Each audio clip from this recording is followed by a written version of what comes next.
Sí, justamente esa iba a ser una pregunta en la conversación cuando lo desarrollas. ¿Cuáles son los consejos o qué es lo que extrañas de ese niño de 10 años?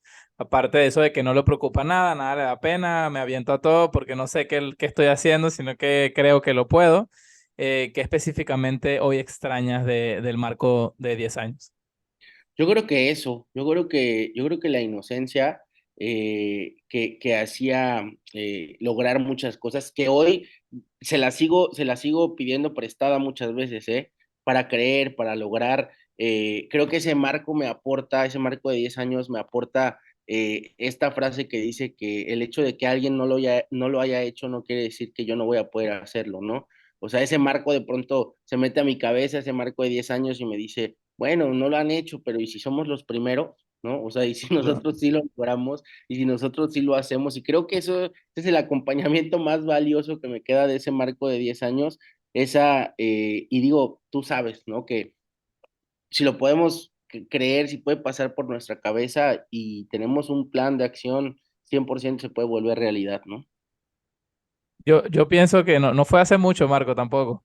Fue hace 15, 16 años, así que lo tienes todavía por ahí reciente. Me gustaría, para puntualizar esa parte de lo que estábamos conversando hace un ratito, del tema de que hay dos tipos de personas, los que quieren emprender y los que se dedican a un oficio, y que los que se dedican a un oficio son personas importantes para que el mundo funcione. Claro. ¿Qué crees tú que determina o qué diferencia a un emprendedor de una persona que se dedica a un oficio? Porque hay muchas personas que deciden emprender porque todo el mundo lo está haciendo, porque quiero libertad financiera, porque no quiero tener un jefe, y esas son razones muy vacías de lo que realmente es el emprendimiento, porque es lo que consigues al final del camino, ¿no? O sea, tú cuando empiezas a emprender no consigues libertad financiera, no consigues libertad de tiempo, por el contrario. Entonces, ¿qué opinas tú y qué crees que realmente es lo que determina un emprendedor exitoso de uno que simplemente lo hace por una moda o porque ve que todo el mundo está haciendo algo? Claro. Fíjate que yo creo, tengo una frase que repito mucho, que siempre creo que el contexto lo es todo, ¿sabes? O sea, creo que nuestro contexto de vida, o sea, repito, desde niños hasta la edad que tengamos, rige muchas cosas y marca una línea muy importante, ¿no? Porque la historia de persona A es muy diferente a la de persona B y a la de persona C y a la de persona D, ¿no? Y esto, ese contexto de vida creo que marca muchas cosas, o sea, desde a qué carro puedes estar aspirando en este momento hasta qué quieres hacer con tu vida hablando profesionalmente, ¿no? Entonces, yo creo que eso que acabas de decir es un punto muy importante, porque hay mucha gente que piensa erróneamente eso que tú acabas de decir, ¿no? Es que quiero emprender, quiero iniciar esto, y entonces empiezas, como tú lo acabas de decir, con el final, ¿no? O sea, no empiezas por el inicio, empiezas por el final, donde ya ves un super imperio montado y donde piensas que eso al mes te va a llegar y va a solucionar todo lo que hoy puedas tener de circunstancias, ¿no? Pero claro que si nos centramos, ahora esto no quiere decir que no se pueda volver realidad, ¿sabes? Pero creo que estando muy centrados y trazando ese plan de acción inicial, nos damos cuenta que si hoy alguien tiene un trabajo y trabaja 8 o 9 horas, no sé, y quiere entrar a un emprendimiento donde él va a ser totalmente responsable de todo, a lo mejor esas 8 horas se van a convertir en 14, ¿sabes? Y la primera gran diferencia es que no tienes a quién reclamarle por esas 14 horas, no tienes a quién cobrarle horas extras porque es tu sueño, porque es tu emprendimiento, porque es tu inicio de ese imperio que estás soñando. Y entonces creo que son precios a pagar que necesitamos estar dispuestos desde el inicio, ¿no? Porque creo que el hecho de no estar conscientes de estos precios a pagar es lo que lleva a que 7 de cada 10 emprendimientos no funcionen. Y si tú sacas una tasa promedio de Latinoamérica, incluso de Estados Unidos, esa es la tasa, ¿eh? 7 de cada 10 de esos emprendimientos fracasan antes de los 2 años porque no, porque el que o los que iniciaron el emprendimiento no estaban conscientes de esos precios a pagar. Entonces Del te llega precio a la pagar. factura y dices, no la quiero pagar, ¿no? O sea, no, ¿sabes qué? Bye y voy y me consigo otra vez un empleo porque pues me quejaba de las 8 horas, pero hoy estaba más cómodo y de repente me hacía medio güey trabajando y me dormía un ratito y me pagaban horas extras y me quedaba más. Y entonces creo que a mi punto de vista, a mí lo que más me apasiona es eso, es iniciar, es emprender, pero necesitamos estar muy conscientes de esos precios a pagar, ¿no? Perfecto. Y eso del precio a pagar me abre una interrogante de, tú sé que no eres padre, pero tienes una relación muy cercana con tu Marco niño y tienes una Sí, relación cercana con tu padre por esto del tema de que ellos eran emprendedores.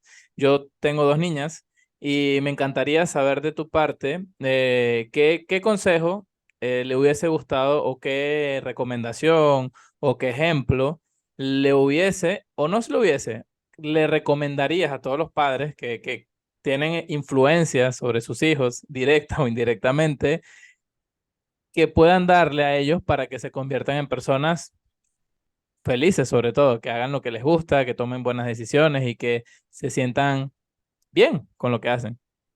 claro. Fíjate que yo muchas veces, y bien lo acabas de decir, aunque hoy no tengo hijos, muchas veces me he puesto a pensar, a ver, ¿qué hicieron mis papás que me impulsó a mí? ¿No? Porque claro que, aunque hoy no tengo hijos, me encantaría poder repetir esas cosas que sumaron, ¿sabes? Estar como muy conscientes de eso. Y en el pequeño resumen que he podido de cosas que creo que pueden funcionar, es lo primero, creo que hay que tener muy claro y muy presente que tus limitantes como padre no son las limitantes de tus hijos. O sea, porque muchas veces vemos el cuento, vemos la historia desde nuestra mirada, ¿no? Desde nuestra percepción, desde nuestra interpretación, en base a lo que a nosotros nos ha pasado y nos ha vivido, ¿no? Pero entonces hay que entender que ese niño, ese adolescente, es una oportunidad nueva, es una historia de vida diferente y que las limitantes del papá no son las limitantes del hijo, ¿no? Es una nueva historia a la cual tú puedes aportar mucho desde la trinchera de padre, ¿no? Segunda, creo que creer, o sea, creer, o sea, hay cosas que pueden parecer muy estúpidas o irreales, como lo que te acabo de platicar. O sea, si tal vez mi papá hubiera estado con alguien más o sea, y le hubiera dicho que lo dejo, o sea, que venda, a ver, pues igual y le hubieran dicho, no, es que, o sea, no va a poder, se van a burlar de él y le van a causar un trauma, ¿no? Pudieron haber pasado muchas cosas. Entonces, creo que el creer, o sea, el creer, el dejar que se avienten a las cosas, hay una frase que me encanta que dice es que cuando él va en picada, ¿no? Déjalo que se caiga y estate ahí para levantarlo, para sobarlo, para limpiarle la sangrecita, pero no evites la caída, ¿no? Igual y no se cae, o sea, igual y vuela, ¿no? Entonces, creo que ese es un punto que me parecería muy interesante porque claro que desde el amor de padres, a veces queremos o quieren los padres evitar que el hijo pueda tener un acto, pues, desagradable, un acto de decepción, un acto de frustración, pero a veces eso es súper necesario, ¿no? Y a veces creemos que va a suceder eso y no sucede, como justo la historia que te acabo de platicar, ¿no? Sí, sí. Sí, me quedo con el dejarlos desarrollarse, dejarlos aventarse y que se caigan y se levanten, ¿no? Es parte fundamental del crecimiento de las caídas, porque si no nos caemos no aprendemos. De hecho, los mayores aprendizajes vienen de los errores.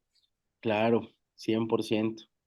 Me encantaría preguntarte, Marco, ¿cómo te ves tú o cómo estás tú con la tecnología? Ahora vemos que este tema de la inteligencia artificial, ChatGPT, todo esto avanza muchísimo. ¿Cómo usas estas herramientas? ¿Las usas? ¿Cómo ven que podrían beneficiarte a ti, a tus proyectos?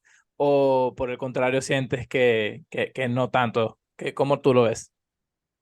Fíjate que yo creo que, aunque no me considero un experto hoy en inteligencia artificial o en las tecnologías más desarrolladas que existen, usamos mucho estas herramientas y la verdad es que estamos en una era donde nos tenemos que subir, o sea, tenemos que subirnos al tren, evidentemente, porque eh, nos facilitan muchas cosas, ¿sabes?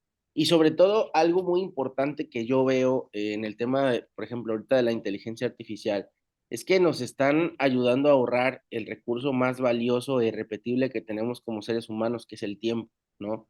Ayer nada más y nada menos estábamos en una junta con parte del equipo de marketing y entonces les estaba enseñando un video larguísimo de 40 minutos que teníamos y les decía cuánto tiempo se llevan ustedes en sacarme 15 clips de este video, ¿no? Porque salen, sin problema salen 15 clips.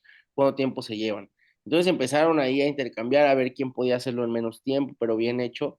Y bueno, te puedo decir que lo menos eran 3 horas, ¿no? Que alguien podía hacerlo. Y entonces, usando una plataforma que usa la inteligencia artificial, que ahorita te digo el nombre, creo que se llama Opus, que es buenísima, o sea, para, por ejemplo, Esa misma de Opus. este tema de los podcasts y todo esto, o sea, en 5 minutos nos tuvo esos 15 clips, te da una calificación de decirte, este yo le doy 90 puntos, a este le doy 70, a este 65, porque tocas esto, y eso me parece increíble, porque no quiere decir que ya no necesites al equipo de marketing. Creo que los puedes usar para otras cosas que la inteligencia artificial no puede hacer, porque evidentemente las hay, ¿no? Entonces, yo creo que es una herramienta más que para quitar empleos y más que para suplir a las personas, para poder aprovechar ese talento que tiene el equipo en cosas que puedan, pues, darnos a ganar más y poder hacer mucho más productivos, ¿no? Entonces, yo creo que estamos en una era impresionante, nos está tocando esto y tenemos que subirnos al tren, no nos podemos quedar abajo, ¿no? Exacto, sí, casualmente la semana pasada en un mastermind que hacemos, comentaba un chico que también es como nosotros, es podcaster y también hace asesorías y decía que él no subía contenido porque no le daba tiempo. Y descubrió esta aplicación y le generó 150 clics de no sé cuántos videos y ya tiene todo el contenido del año listo. Entonces sí, la verdad que utilizando las herramientas, por supuesto que somos más eficientes, incluso podemos ayudar a más personas porque lo hacemos más rápido, ¿no? Tenemos más capacidad, por decirlo de alguna manera. ¿Cómo se conecta, Marco, todo este tema del crecimiento personal con las bienes raíces? ¿Cómo utilizas todo esto de liderazgo para crecer en tus otros proyectos? ¿Cómo lo conectas? Fíjate que, digo, es un ramo que siempre me había llamado mucho la atención, que tenía yo cero experiencia y cero interacción con el tema de bienes raíces, a excepción de algunas marcas de bienes raíces que llegamos a tener en la agencia de marketing. Pero yo creo que lo más importante, y al menos hoy día mi función, es poder desarrollar equipos dentro del proyecto donde estamos, ¿no? Es poder mover, inspirar y desarrollar gente y hoy, si algo me tiene satisfecho más allá de los números, que gracias a Dios han sido buenos, si algo me tiene muy satisfecho es eso, es el ver cómo llega alguien sin experiencia, cómo llega alguien a veces hasta sin creer en su persona, ¿no? Y el hecho de poderlo llevar a tener resultados extraordinarios, el hecho de poderlo llevar incluso a liderar equipos, yo creo que en este rubro he encontrado como esa dualidad, ¿sabes? Donde lo puedes beneficiar mucho económicamente, pero también donde va el crecimiento paralelo como persona, ¿no?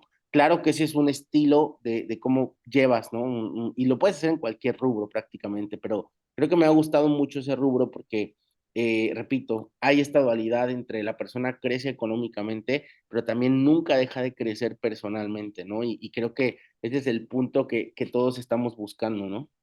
Así es. ¿Algún referente, Marco, que tengas a nivel personal o profesional que digas yo quisiera ser como esta persona o me gusta como es esta persona en todo este ámbito del crecimiento?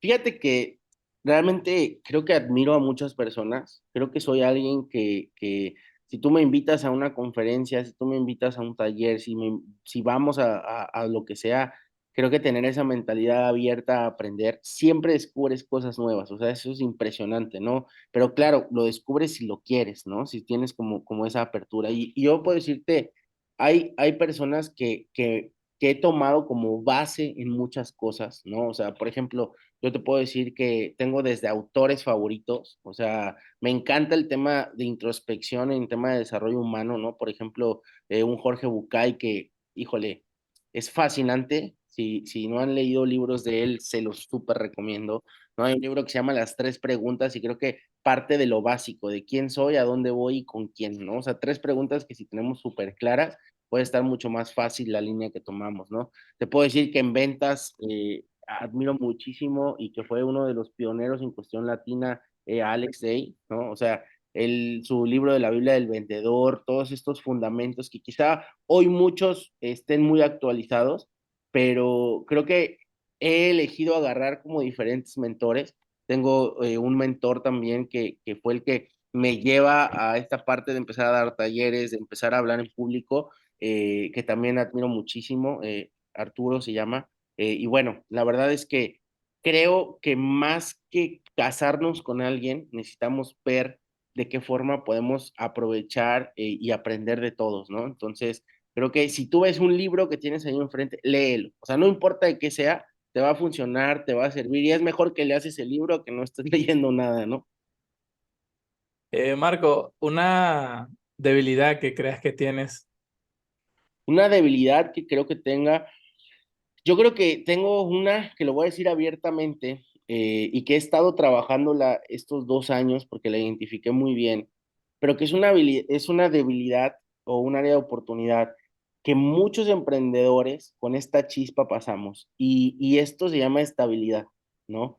Estabilidad me refiero a justo lo que te decía hace rato, ¿no? De pronto tienes un proyecto, va bien el proyecto, va avante, pero ya se te ocurrió hacer otra cosa y se empieza a apoderar de tu cabeza y entonces dices, bueno, este proyecto como que ya puede marchar solo y vámonos a esto, ¿no? Y muchas veces no era el tiempo, no era el momento y yo creo que es parte muy importante para nosotros que tenemos como esa chispa tan prendida del emprendimiento, buscar como esa estabilidad, buscar esa constancia, buscar pues que realmente si empecé algo lo pueda terminar, ¿no? O sea, y mira, van ejemplos muy pequeños desde un libro, ¿sabes? O sea, yo era el tipo que abría un libro, leía, no lo terminaba, abría otro libro, leía, que también sirve y funciona, pero me refiero a que incluso yo me puse ese reto, como de, abro un libro, lo termino, abro un libro, lo termino, porque iba muy de la mano con esto que te estoy platicando, ¿no? De no, de muchas veces esa chispa que ya te está yendo bien en algo y se te ocurre otra cosa y la quieres hacer y sabes que la vas a lograr, ¿no? Pero a veces descuidas eso que ya llevabas. ¿Cuál ha sido un factor determinante en estas áreas de mejora que nos comentas para abrir el libro y terminarlo o enfocarte en lo que es realmente importante en los últimos 2 años? ¿Qué te ha hecho o cómo has hecho para trabajar esas debilidades que sin duda para muchas personas cuando reconocen que lo primero es darse cuenta de que hay algún área de oportunidad que mejorar, luego no son consistentes en la mejoría? ¿Cuáles han sido tus claves para por lo menos irlo mejorando y como tú dices, hacerte consciente y poco a poco irlo trabajando? Fíjate que yo creo que primero que nada, el autoanálisis es fundamental, ¿no?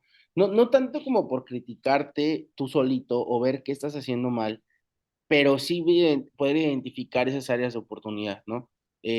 Hay una frase que me quedó muy grabada de hace muchos años que mi papá que me dijo, es que el problema no es lo que haces, porque lo que haces lo haces muy bien. El problema es lo que no haces, lo que estás dejando de hacer, ¿no? Y entonces de pronto cuando algo no funciona, cuando algo no marcha como quiero que marche, viene como esta parte de, ok, ¿qué estoy dejando de hacer, no? ¿Qué no estoy haciendo? ¿Dónde está mi área de oportunidad? Y otra cosa muy importante es que siempre busco personas que me puedan aportar, personas que me puedan dar un feedback muy preciso, ¿sabes? Porque gente que de pronto, oye, a ver, ¿viste que pasó esto? ¿Qué opinas? O sea, ¿cómo me ves? ¿Qué piensas? No por tomarlo como un juicio o no por darle una importancia mayor a esa opinión, sino por que a veces no podemos ver desde adentro cosas que están pasando y que, bueno, sin duda pueden ser áreas de oportunidad y creo que todos deberíamos tener un mentor o mínimo una persona en la que puedas confiar, que entienda tu mismo lenguaje, tu mismo idioma y que le des ese respeto y esa autoridad al feedback que te pueda dar, porque claro que te puede hacer crecer, ¿no? Algo tan básico como relacionarse con las personas correctas, ¿no? Y personas que, como bien lo dices, te hagan crecer y te mantengan creciendo. Cuando entras en una zona de confort, muchas veces es por las personas que te rodean, te sientes cómodo porque no ves que haya un empuje y eso me agrada. ¿Y tu mayor fortaleza, Marco? ¿Qué es lo que crees que te ha llevado a donde estás ahora? Y lo Mi que te mayor, seguirá llevando, ¿no? claro, yo creo que mi mayor fortaleza, y fíjate que yo nunca lo había, yo creía que mi mayor fortaleza era la actitud, o sea, el creer, ¿no? El siempre creer que las cosas son posibles. Y hace unos meses, platicando justamente con uno de mis amigos que considero, la verdad, mi mentor, o sea, que es de los que más feedback siempre le pido, me dice, si algo admiro de ti es tu capacidad de resiliencia, ¿no? Y yo nunca lo había pensado, pero es que en eso hay una frase que me gusta mucho, estaba escuchándolo otra vez en un podcast a Ricardo Salinas Pliego, no sé si lo ubicas, Sí. también bueno, uno de los empresarios más importantes de México, y decía, es que siempre debemos de tener en la cabeza que los mejores bateadores en béisbol, ¿qué números tienen? O sea, el mejor bateador en la liga, no sé, quizá esta temporada bateó para 330, ¿no? Eh, pero nadie batea para 1000. O sea, eso es algo imposible. O sea, no hay forma de que de 10 cosas que hagas o 10 cosas que intentes, las 10 te salgan bien, ¿no? Pero ¿por qué sobresale alguien que lo intenta 10 veces y 4 le salen bien? Porque lo está intentando, ¿no? Y eso ya es un paso, ya es un súper avance, y con esos 10 intentos no me refiero a empresas, ¿sabes? Me refiero a muchas cosas, muchas situaciones que nos suceden cotidianamente y que hay que tener esa capacidad de decir, ok, no me salió, pero no me van a salir todas, ¿no? Y entonces sigo intentando porque me siguen saliendo y bueno, al final logro ese promedio y eso me destaca mucho más así no hubiera yo intentado por ese miedo a fallar, ¿no? Sí, definitivamente el hecho de intentarlo, intentarlo, intentarlo, eh, tomando el mismo ejemplo del béisbol, es mucho más importante ser consistente durante toda la temporada que batear dos jonrones random, ¿sabes? Si eres consistente, entrenas, bateas, te envasas, robas una base, entonces vas a ser un bateador bueno, probablemente el MVP. Claro, Pero si solamente tienes uno, dos, tres juegos buenos y no lo sigues intentando, simplemente quedas en el banco, ya no resaltas más. claro, 100% de acuerdo. Eh,